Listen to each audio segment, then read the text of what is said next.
Monsieur Alexis Ndong, bonjour. Bonjour. Merci d'accepter d'échanger avec nous dans le cadre de ce programme nouveau sur Diaf TV et l'ensemble de ses partenaires. C'est moi qui vous remercie et je profite pour saluer tous les téléspectateurs de Diaf TV. Je vous ai connu, ou je vous connais, comme le président du PC des fidèles.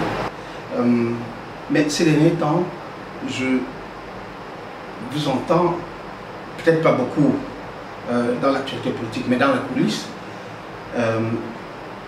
il me semble qu'il y a un ensemble de rapprochements entre les différentes familles UPCistes. Est-ce que vous pouvez m'en dire plus ou mieux? D'abord, la première partie de votre question disait qu'on ne se fait pas entendre. Je crois que ce n'est pas tout à fait la vérité. Nous avons un rythme de travail qui est connu. Nous avons une direction nationale qui se réunit tous les trimestres et son bureau politique se réunit tous les mois. Et généralement, nous faisons le round-up de l'actualité et des problèmes qui nous semblent importants pour qu'on puisse intervenir. Par exemple, la dernière actualité qui a retenu votre attention, en tout cas qui a retenu notre attention, c'est ce drame survenu à l'hôpital Akintigny, qui est une sorte d'exposition grandeur nature de l'état de notre système de santé. Tout à fait. J'ai suivi une déclaration que vous avez faite au niveau d'un média. Est-ce que vous pouvez, pour les téléspectateurs de Diaf TV, préciser quel est, de votre point de vue, le cœur du problème dans cette affaire-là, où vous faites comme l'ensemble de l'opinion, vous en tenez à l'émotion? Non, il y a forcément l'émotion. Et nous nous sommes joints au cri d'indignation qui sort de tout le pays, parce qu'il y avait quand même eu mort d'homme. Il y a 3 personnes qui sont décédées. Il y a la mère et les 2 bébés qui ne demandaient qu'à vivre. Donc nous nous arrêtons d'abord là et nous avons présenté nos condoléances à la famille. Voilà. Mais une fois l'émotion passée, comme tout le monde aussi, nous avons senti que cela met à nu l'ensemble du système de santé dans notre pays qui est dans un délabrement extraordinaire. Et nous avons en plus dit qu'il y a des problèmes qui font partie de ce constat-là, entre autres les infrastructures, la formation, mais aussi le financement même de la santé publique.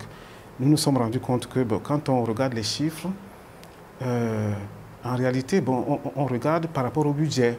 On dit que il y a 6 à 7% comment on dit ça, de la part du budget. Oui, de la dotation budgétaire annuelle affectée au ministère de la Santé. Mais en réalité, nous nous sommes dit que c'est trop facile pour notre pays. Dans un pays où le SMIC est à 32 000 francs, il faut aller chercher ailleurs. Et nous nous sommes demandé, mais au fait, nous produisons combien d'argent? Et par rapport à cela, qu'est-ce qui est affecté à la santé? On se rend compte que sur 100 francs qu'on produit, nous tous, un seul franc va à la santé. Et qui arrive dans un système où la corruption est généralisée, c'est insignifiant. Donc le financement de la santé publique est déjà un problème. Ensuite, donc, la formation, ensuite les infrastructures et l'ambiance générale. Président Dema, vous êtes militant, dirigeant UPCiste. Un parti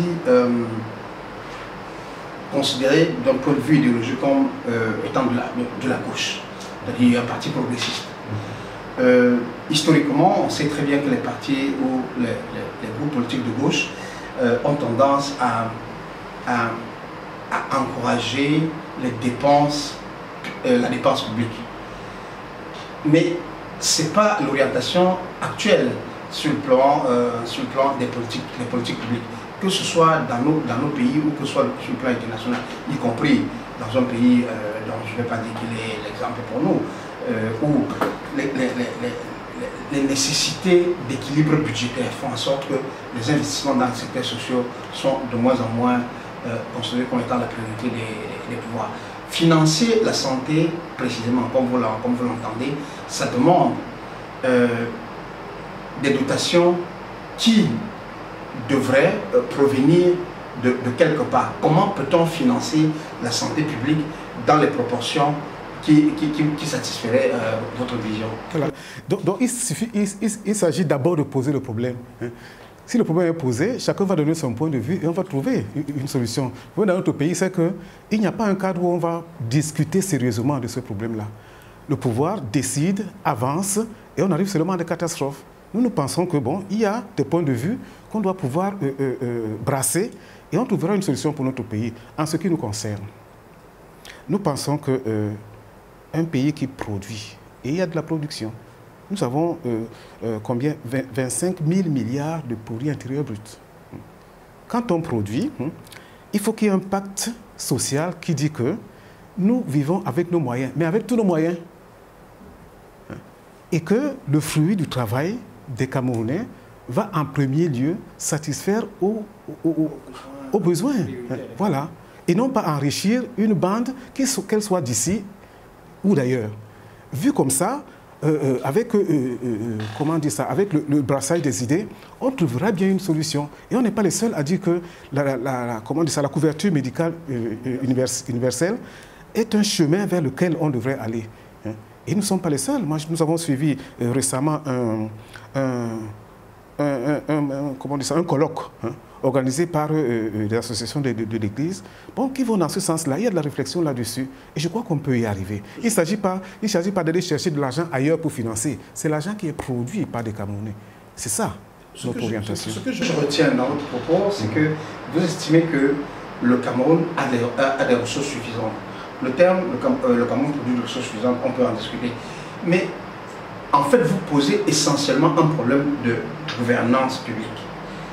Est-ce qu'aujourd'hui, ce n'est pas aussi un peu la faute à nous, citoyens, à vous, les partis politiques, de ne pas suffisamment pousser les pouvoirs publics, en tout cas ceux qui sont en charge, ceux qui sont en responsabilité aujourd'hui, à utiliser ou à déployer les ressources publiques disponibles vers des fins qui servent effectivement l'intérêt des citoyens et des populations, notamment les couches les plus défavorisées?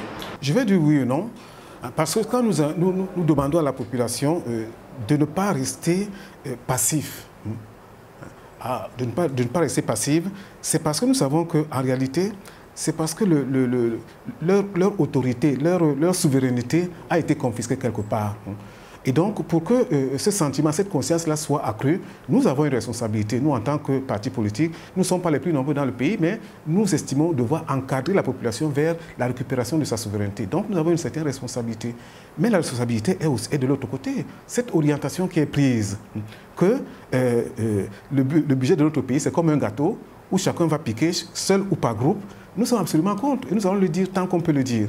Nous n'avons pas suffisamment dit, probablement, mais ça fait partie aussi de la lutte. Vous travaillez aujourd'hui avec d'autres familles UPCistes, j'allais dire avec la famille UPCiste qui est représentée à l'Assemblée nationale.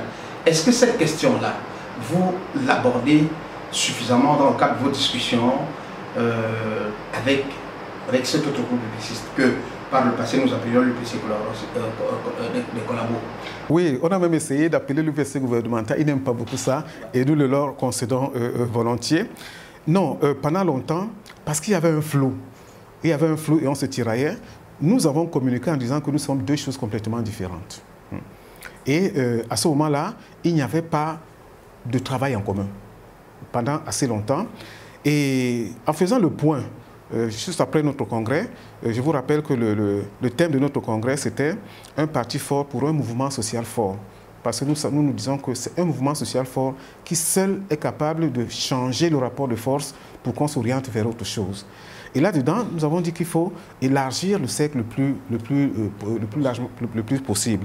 Et il y a des forces de progrès presque partout. Et on s'est dit, bon, ma foi, peut-être qu'il y a aussi des forces qui sont embrigadées dans cette UPC gouvernementale-là. Et à partir du mois de septembre, nous avons commencé d'abord de manière informelle à avoir des contacts avec nos homonymes. C'est comme ça qu'on les appelle maintenant.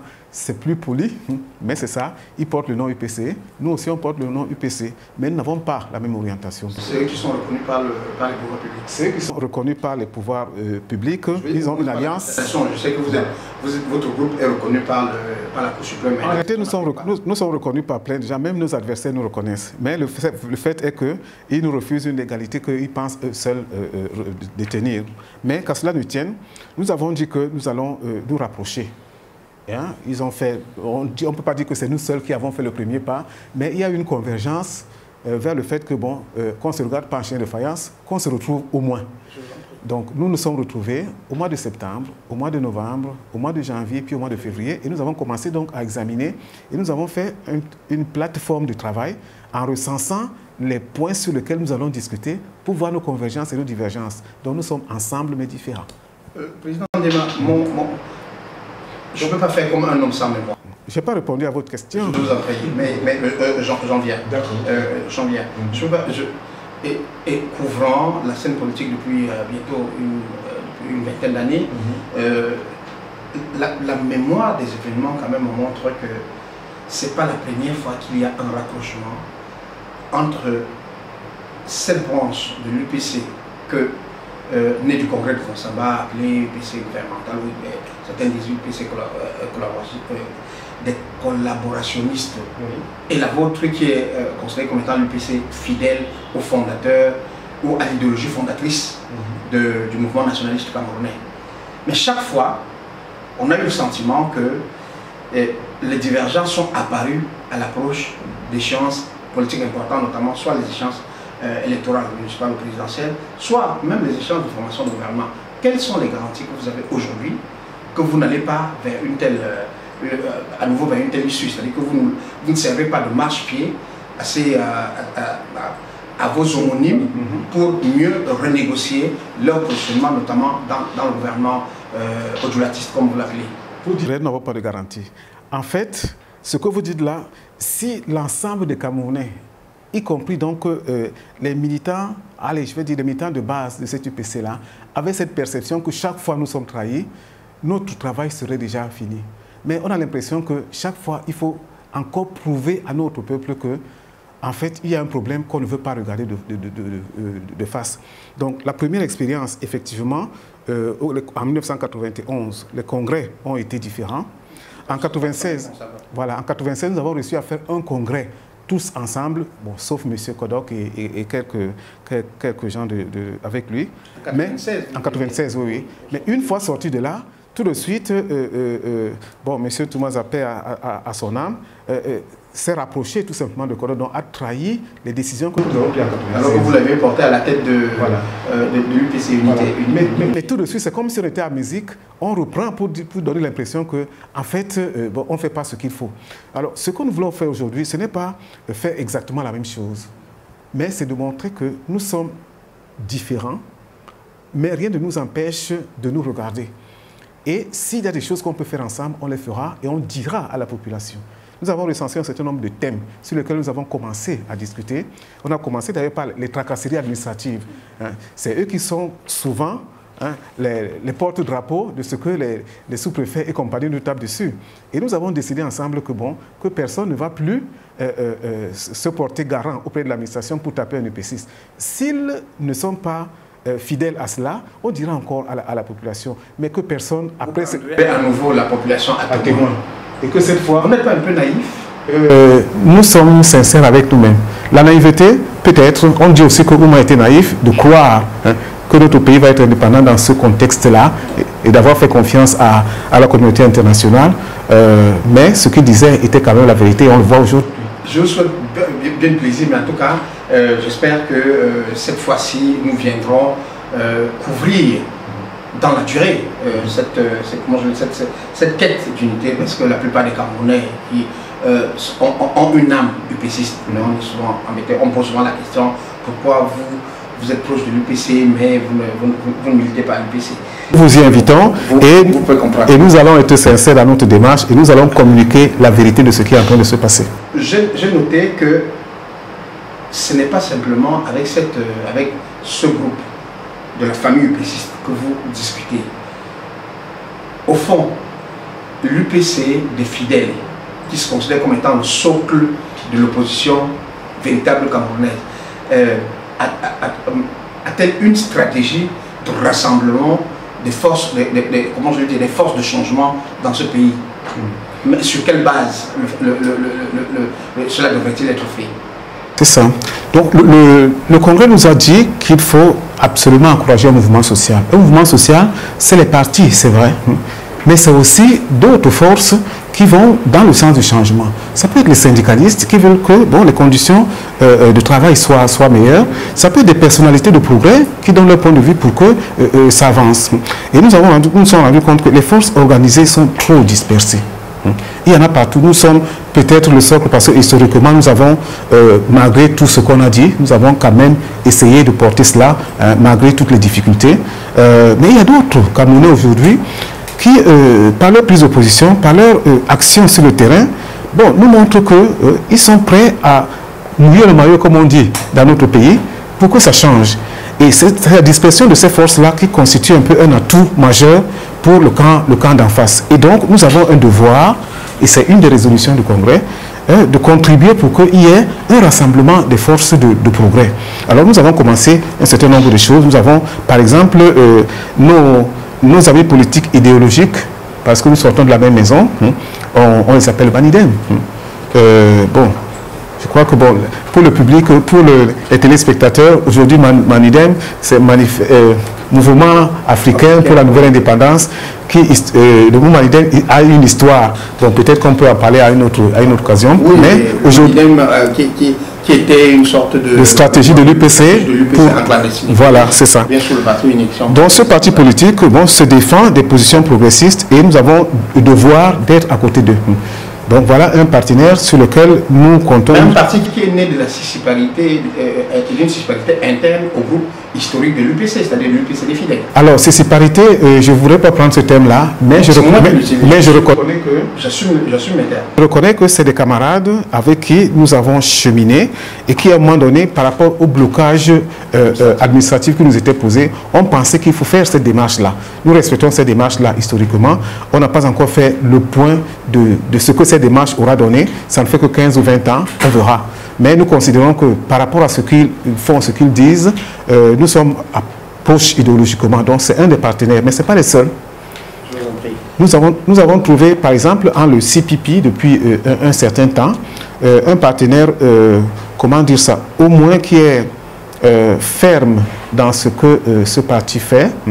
Et sur les engagements que nous prenons ensemble, ce parti prend ses responsabilités et nous faisons un cheminement ensemble. Nous sommes avec d'autres dans une sorte de dynamique. Nous l'avons appelé pour sauver le Cameroun. Nous essayons de le structurer et de l'élargir.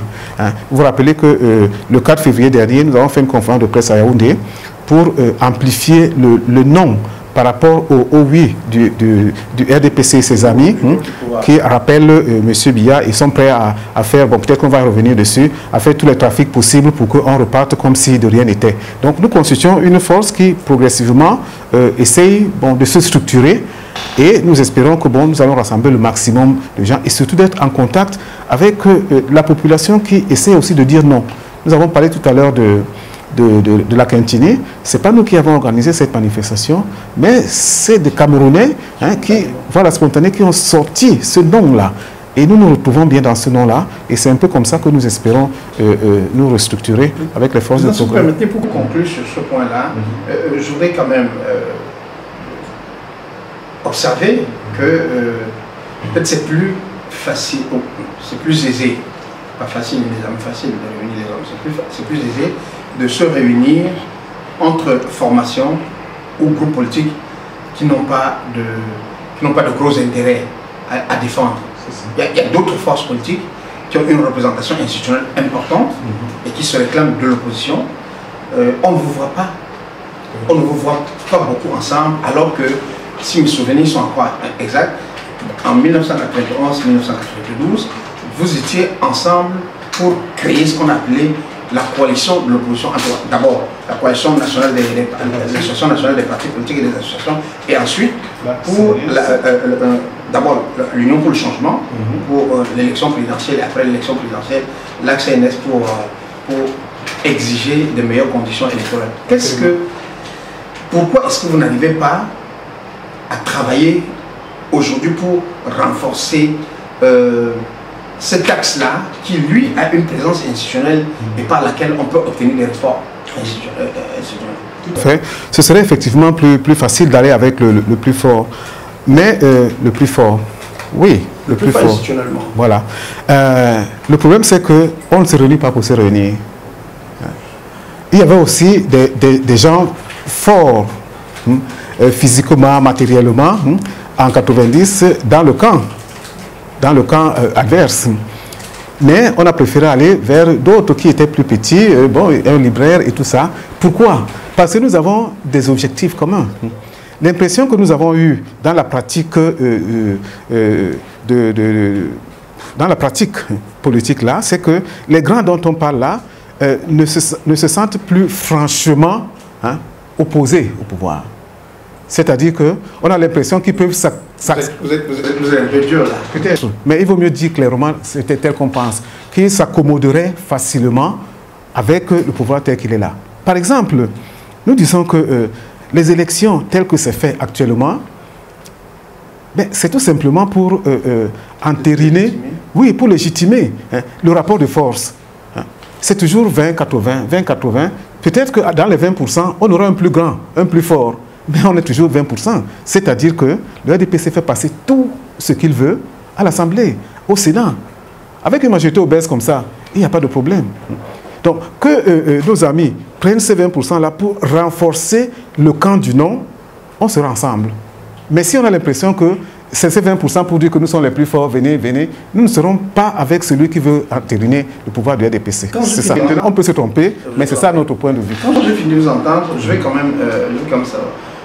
Moi, je prends les exemples de pays africains qui ont connu des situations comme les nôtres, où il y a une situation politique de quasi-blocage en termes de réforme, en termes de production, en termes de progrès.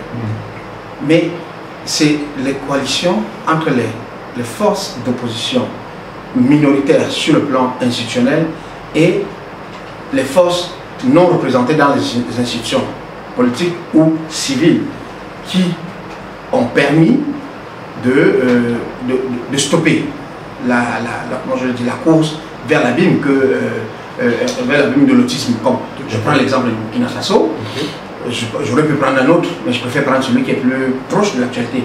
Vous pensez qu'au Cameroun aujourd'hui, le type de stratégie que les partis politiques de l'opposition développent, et l'UPC, qui est la force la plus ancienne d'un point de vue politique et historique dans le pays, est-ce que vous pensez que cette stratégie telle que menée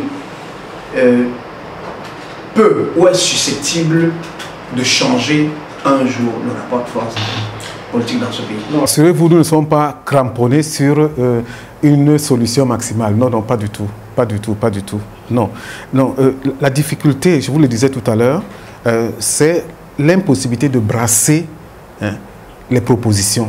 Nous pensons que tous ceux qui pensent qu'on peut passer ce cap-là, en résolvant au moins ce problème-là, nous pouvons toujours être ensemble, il n'y a pas de problème. Ce n'est pas parce que je dis au SDF ce que je pense que je ne me vois pas en train d'être avec le SDF si nous devons travailler pour que, par exemple, le code électoral soit correct. Or, je connais l'importance, nous connaissons l'importance de ce verrou-là aujourd'hui. Nous ne pouvons pas nous satisfaire d'une guerre, personne ne peut le faire.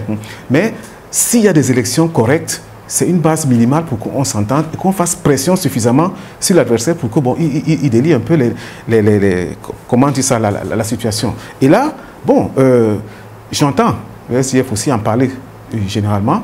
Bon, mais il s'agit de se rapprocher et de trouver un commun accord. Mais nous sommes décidés, tel que nous parlons, même si nous sommes faibles aujourd'hui, pour qu'on s'engage vers une transition qui repose plus que le code électoral, qu'on remette un peu sur la table le comment vivre ensemble aujourd'hui. Et il y a beaucoup de propositions. Et la population demande aussi à son point de vue. Lorsque des gens se lèvent un dimanche pour créer leur indignation, derrière il y a une proposition. Que quand on arrive à l'hôpital, mort ou vivant, qu'on soit accueillis comme des êtres, comme des humains, et non pas comme des animaux. C'est une revendication sur laquelle, bon, on sent que les gens, même s'ils ne sont pas politisés, ils ont ça dans le ventre. Donc rassurez-vous, nous ne sommes pas cramponnés dans un coin. Nous pensons qu'il y a une possibilité d'avoir un consensus suffisamment large qui prend les gros et les petits, mais pourvu que bon, ce soit sincère et qu'on avance. On passe à la deuxième étape de cet entretien. on va parler de l'actualité maintenant politique. Là, on parlait de la stratégie des forces d'opposition. Aujourd'hui, l'actualité politique camerounaise est marquée par ces appels à candidature, tantôt l'appel à une élection anticipée au Cameroun, les bruits comment je dis, de désir de modification de la constitution de la République Cameroun. Quand ayant pris connaissance de l'une des déclarations issues de l'une des consultations avec dans les familles, des deux familles upécistes, la famille upéciste parlementaire et la famille non parlementaire que vous représentez, j'ai noté avec beaucoup de surprise que vous êtes ouvert à la modification de la Constitution. Est-ce que les détails que vous allez expliquer dans cette interview, est-ce que ce n'est pas un gros risque que vous prenez alors que vous savez que la dernière modification de la Constitution au Cameroun date de moins de 7 ans et pour un pays dont la Constitution est instable, c'est un risque majeur pour tout le monde.